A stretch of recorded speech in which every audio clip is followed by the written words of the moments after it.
Most people think strength shows up when things are easy, when the room agrees with you, when your family is calm, when your phone is quiet. But that's not where character is forged. Character shows itself when the pressure rises, when people provoke you, when you're tired, sick, delayed, misunderstood, or surrounded by noise that demands a reaction. Marcus Aurelius didn't write his reflections from a peaceful villa. He wrote them while governing an empire, managing war, sickness, betrayal, and constant interruption. And instead of complaining about the world, he turned inward and asked a harder question. Can I govern myself? That's the real test. Not whether life is fair, but whether you can stay measured when it isn't. Whether you can act with restraint while others flail. Whether you can keep your values intact when chaos is trying to rewrite them. Today's excerpts aren't about philosophy as theory. They're about character as daily practice. How to stay kind without becoming weak. How to be firm without becoming cruel. How to move through disorder without letting it rearrange you. Picture a regular weekday. Nothing dramatic on the surface. You wake up already behind. Messages stacked. Deadlines hovering. Someone in your family is tense before breakfast even ends. The day hasn't started and you're already bracing. You tell yourself to stay calm. Then the first interruption hits. A delay, a passive-aggressive comment, a demand that feels unfair.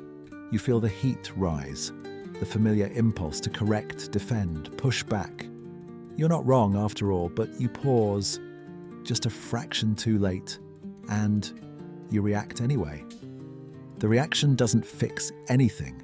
It sharpens the room. Words get heavier. Tone hardens. Now you're not just dealing with the original problem, you're managing the aftermath of how you showed up. By midday, it's the same pattern. Noise, pressure, small provocations stacked together.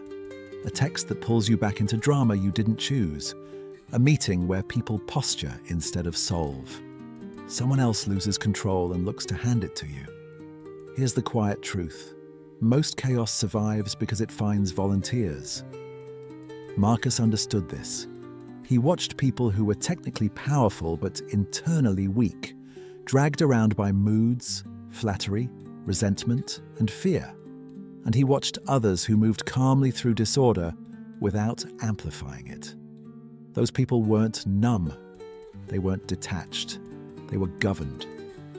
In the excerpts you shared, Marcus lists the people who shaped him, not because they were impressive talkers, but because they were stable under pressure. Men who were never in a hurry, never rattled, never theatrical. People whose words matched their intent, whose presence made things steadier instead of louder. That's rare today. We reward reaction, we amplify outrage, we confuse volume for conviction. But the Stoic standard is different. It asks, can you remain the same person across changing conditions?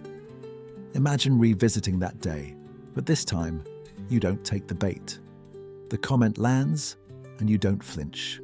The delay happens and you adjust without complaint. Someone else escalates and you stay grounded. You still act. You still set boundaries. But you do it without heat. Notice what changes. The room doesn't control you anymore. The chaos has less grip. You're not exhausted by every interaction. You conserve energy for what actually matters. That's not passivity. That's command. Marcus begins by acknowledging his teachers, family members, and mentors who modeled something deeper than cleverness. What they shared was internal order. From Claudius Maximus, he learned self-possession, not being dragged by circumstances, not rushing, not freezing, just steady, deliberate action. Maximus wasn't impressive because he dominated rooms, but because he was consistent.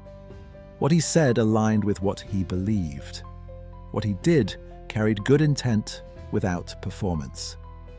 That's Stoic integrity. No split between inner and outer life. From his father, Marcus learned constancy. Once a decision was examined carefully, It wasn't abandoned at the first sign of discomfort. He listened patiently. He adjusted when necessary. But he wasn't volatile. He didn't need constant validation or ceremony. Power didn't make him theatrical. That matters, because insecurity loves spectacle. Then Marcus thanks the gods not for luxury, but for restraint, for not being rushed into adulthood, for being taught that authority doesn't require excess, that dignity doesn't need guards, noise, or symbols to prove itself. And then comes one of the most practical Stoic reminders ever written. Start the day expecting difficulty. Expect people to be ungrateful, dishonest, impatient, or rude. Not because they're evil, but because they're confused about what's good. This isn't pessimism, it's preparation. If you expect perfection, every flaw feels like an attack. If you expect friction, you meet it with readiness instead of surprise. Marcus reframes conflict as proximity. The person who irritates you shares the same rational spark. They're not your enemy by nature, they're your fellow worker. Misaligned perhaps, but not alien. And here's the key: they can't harm your character unless you hand it over. That's the Stoic line in the sand. External events don't corrupt you, your response does. The Stoics weren't asking you to suppress emotion. They were asking you to discipline judgment, to slow the moment where stimulus turns into reaction, to choose action that aligns with values instead of impulse. In a world addicted to reaction, restraint looks radical. The following are exercises you can use to implement these teachings in your daily life. Exercise 1. Morning friction rehearsal. What it is: a brief mental setup for the day. When to use it: every morning before input. How to do it: sit quietly for 1 minute. Name 3 likely irritations you'll face.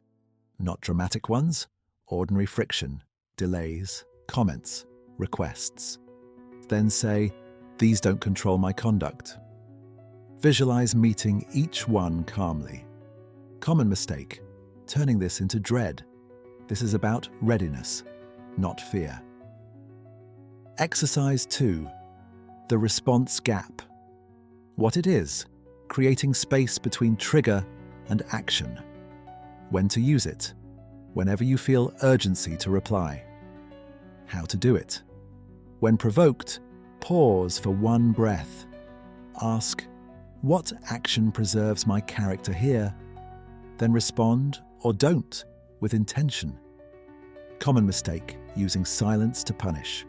Silence is a tool, not a weapon. Exercise 3. Evening alignment. Check. What it is: a daily audit of conduct. When to use it: end of day. How to do it: ask 3 questions. Where did I stay governed? Where did I react instead of choose? What will I do differently tomorrow? Common mistake: self-attack. This is correction, not condemnation. These excerpts aren't about being impressive. They're about being reliable to yourself first. The Stoic ideal isn't a flawless life. It's a steady one. A life where pressure reveals structure, not cracks. Where difficulty doesn't decide who you are. Most people outsource their peace to circumstances.